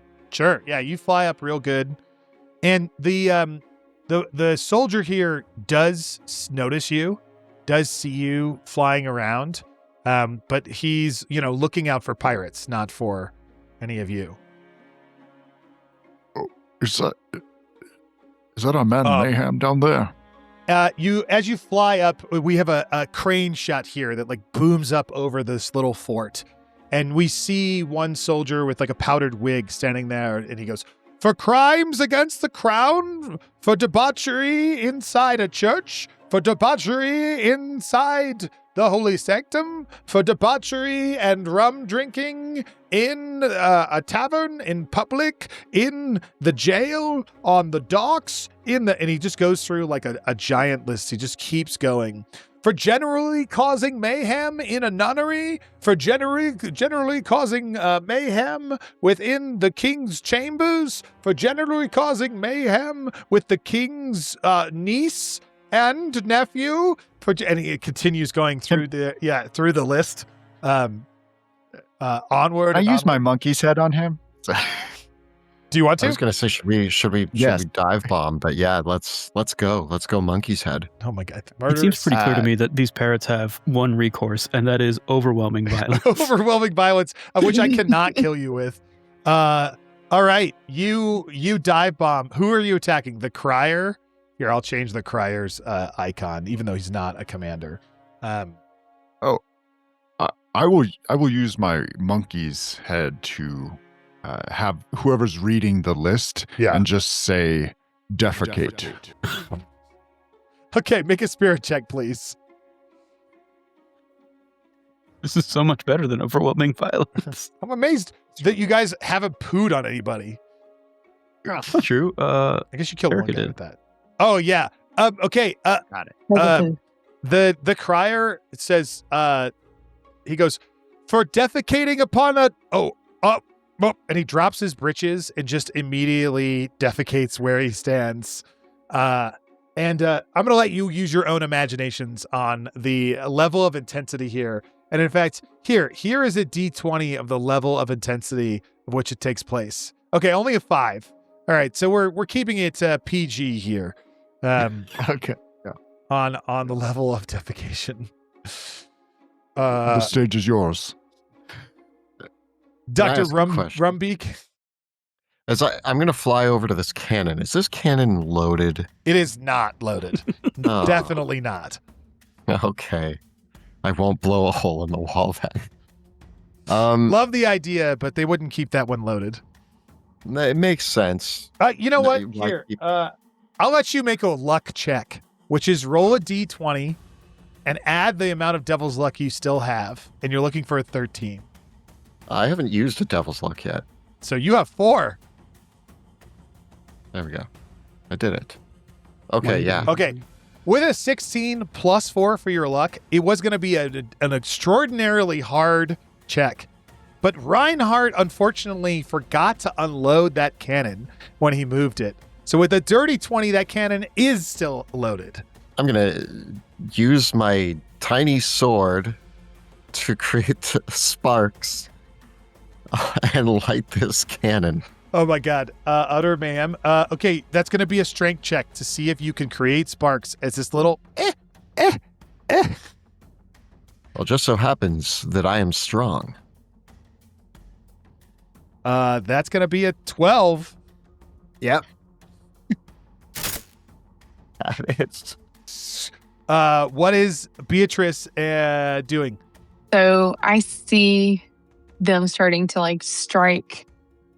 Yeah, the cannon has been lit, but fire. you're moving at the It's same been time. lit. Yeah.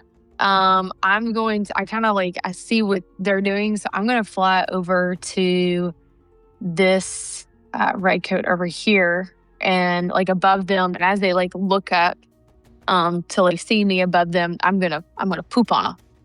Do my massive poop. Your mega poop? All right, yeah. Yep, mega poop. Open it up. Oh no. Oh no, a 7 won't, a Well- 5 won't do it. Would you like to spend a devil's luck to re-roll? Yeah, I've only spent 2, so yes, I will do my mega poop again. Re-roll. Mega poop. Jim, I don't know where you went, so I put you Mega back on the poop. field. Here we go. Oh my gosh, a 13 will hit. You're not dexterous. Oh, you're over there. I see. Okay. Yeah, click, roll, target your guy, and click roll damage. Oh, can I spend another devil's luck to do max damage? Yes, instead? you can. I love that you know the rules. Awesome. Absolutely. You deal 12 damage. So, I'm going to come back to you in just a second. Jim, what do you do? I don't know. Jim's looking at Mayhem. Who are you attacking, Erica? I'm over here with this red coat that's like in front of where they're about to hang. Got it. So I was Yeah. trying to keep like him distracted that Yeah. way. 100% If you makes sense to me. I'll take a shot on the other one then. Sorry, Mayhem is like hung by a noose, but he's not like been dropped yet, right? Correct. Yes. I want to shoot the rope. Oh, yeah, totally. Go for it. But it's going to be a small target. So it's going to be DC 16. 16. 16. Well, there's only a couple buttons to be done about that. Oh, There you go. Nice. 21. That's even the one that like was what was almost on before it tilted over. So as you Minimum shoot damage. one of your mouth bullets and it hits, before it strikes, Mayhem sees all of you guys coming over here. And his hands are tied and he's got a noose around his neck. And he looks over to the town crier and the town crier is pooping themselves all over. And he just turns and looks at him and he goes, first time. And right as he does, the bullet strikes the rope and it cuts and he goes down and he goes, nice. And the cannon explodes, firing as a ball of like flaming poop strikes this guy and it hits and ricochets off of an exploding barrel from the cannon and it ignites and explodes. And it's like tropic thunder here that like slow motion, the whole force like, and we see Michael Bay style, a triple explosion of like, as the cannon just like erupts and it was not supposed to be loaded still. And part of this wall gets like blown from the inside of it here. Yeah. And this guy here just Wilhelm screams and is like, "Aah!" Just explodes into like 5 different pieces. Gore and blood goes all over the place. Here is the literal most murderous parrots I have ever played with in my life. The crier is pooping himself all over, and the other guards run over, and they're like, "Oh my God, it's utter mayhem!" And Mayhem looks up, and the camera zooms in close to him, and what does Mayhem say? And I said training attack birds was a waste of time. Your hands are now, you're free from the noose, your hands are tied, but Mayhem jumps down, and the birds are here. Crier is pooping himself. The guy outside the walls is like, "What?" But these 2 birds are going to shoot at you guys. And they're going to birds are going to shoot at us? Sorry, the 2 soldiers are going to shoot at the birds. Okay, the people who are being shot, Erica and Kelly, get shot at for 2d6 damage. You guys roll to defend. The other pirates show up, but they're outside the walls.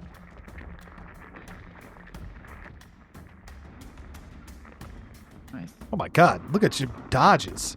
Like how you guys have like 2 hit points. People are like, it's Pirate Borg, so deadly, so deadly. Psh, not with Devil's Luck, it's not. Not even Devil's Luck. Look at that, just natural 12s.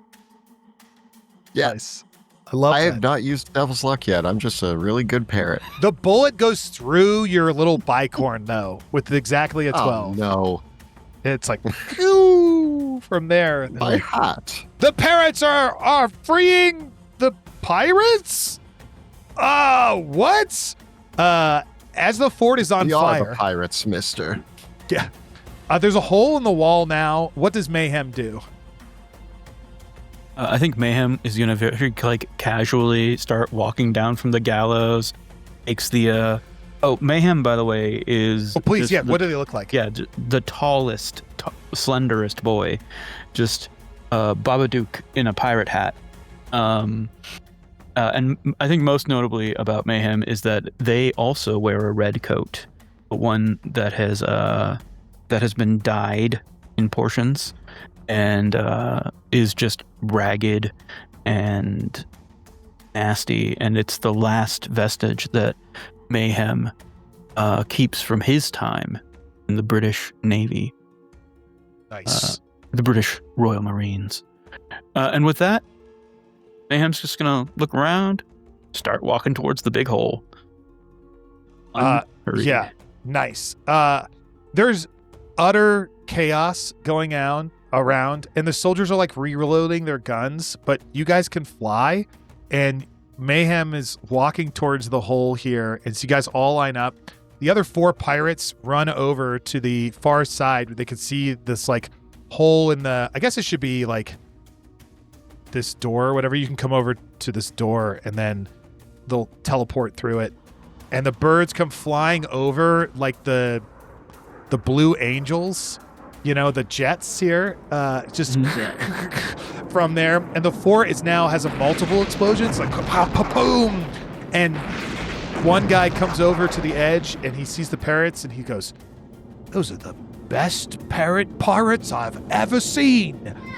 And the words come up on screen and it goes, "Parrot Borg." Thanks for playing Parrot Borg, you guys. Amazing.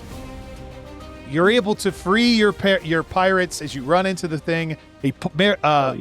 Mayhem pulls up and says something to the effect of, "They were going to hang me if I didn't tell them where the gold was. So I lied. But I have it. It's right here." And you guys go, and there's like a cut scene. This is like cut in between the credits, you know, that's like written by Luke Stratton, you know, and then we see you guys like running down the forest wall, and we cut back and we see like Lloyd and the other pirates like pulling up anchor and getting the little saber-tooth rainbow llama ready to make way. And you guys run into the forest from here, and I'm going to go back to the landing page. You guys run down to the forest. If you look all over here, and you find treasure chests, and the treasure chests have a specific rule.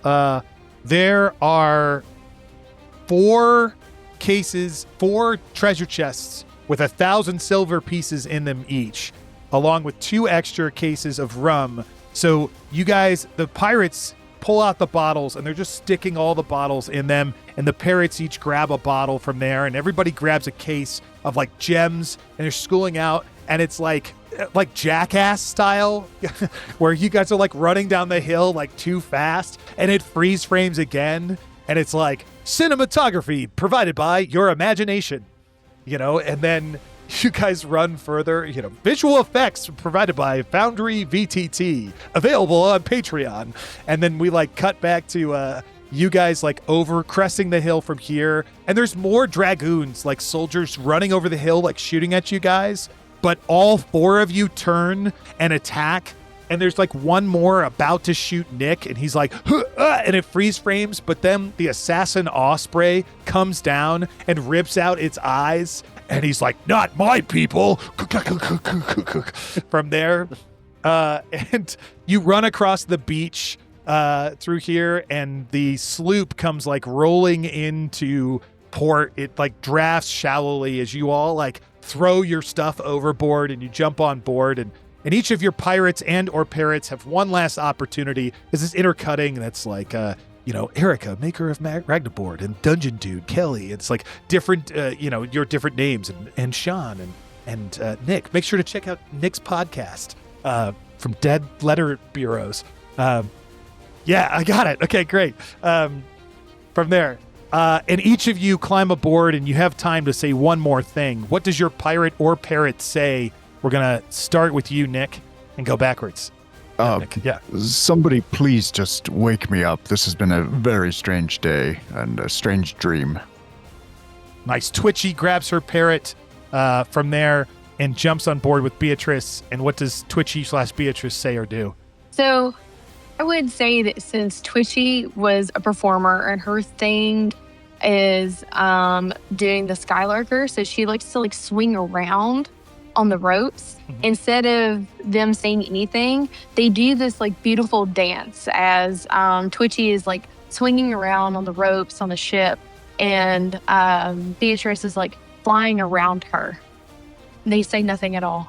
They Nice. just dance in the sky. You throw the ropes up and you make fast the mainsail and flip on some extra canvas in a beautiful Skylarker's dance. And it's Beatrice, brought to you by Erica. From there, goes across. And then Sean, how about Jim and Mayhem? I think as Jim and Mayhem get back on the ship, Jim is just on Mayhem's shoulder, going, and then I shot a bullet into his eye. You would have been so proud of me, and everyone was listening to me, and you would have been really proud of the job I did. And Mayhem goes into a little pocket and gets out the stalest fucking cracker on Earth, and it is Jim's favorite fucking snack. Nice. And he just goes to town on it, and all of the bravado fully dropped, as this is a pet with the person who knows how to give it the scritches that are perfect scritches. Nice. Lloyd scurries over and runs up to the captain of Sabertooth Rainbow Llama. It says, "Captain, it's good to have you back. What's our heading?" And the camera pans over and we see the captain this whole time has been Dakota Bones. What? Yeah. Oh my god. The one person who can read on the whole ship and has a plan. As we turn to you, and he puts on his fancy captain hat that looks like whatever you want, a tricorn, bicorn. It's like a massive bicorn with a big skull and crossbones, and he takes the glasses off and he puts them into his pocket, and he goes, "All right, lads, it's time to set sail." And he spins the wheel, and the sails go up, and the Dr. Rumbeak perches on his shoulder, and now they look almost alike, and you see the resemblance. He's like, "Good job getting that treasure. Let's set sail to the next one. Who's got the next map?" And it cuts to black. Thanks for playing Pirate Borg. Thanks for having me. What a plot twist. I wasn't ready for that. Post-credit scenes, baby. Why not? Right? I was a little bit we didn't really talk about the captain, but we're wrapping things up. That's fine. Yeah. Ooh, squawking Dottie, that was fun. Yeah. Thanks for watching. For GMs who made it this far, here's a couple of quick thoughts post-session. Oh, okay. I moved the pirates to the jail to make for faster pacing. I didn't make the adventure at night, so the ghost wasn't in the graveyard. Oh. Next time I run this, I'll either make sure to include her or induce some ash elements elsewhere on the island, because parrots doing ash would have been incredibly funny. Next time, I'm going to foreshadow the menagerie of dangerous animals over at the commander's villa to the players a little bit more. Uh-oh. Probably from overheard statements from their pirates before they left the ship. Yeah. For more tips on how to run Parrot Borg, make sure to check out our video right here. Let's go. It'll also tell you how you can pick up this adventure. Join our Patreon to get access to this and thousands of battle maps and advanced content for Pirate Borg. Oh, yeah. Happy sailing. Happy flying. Yeah.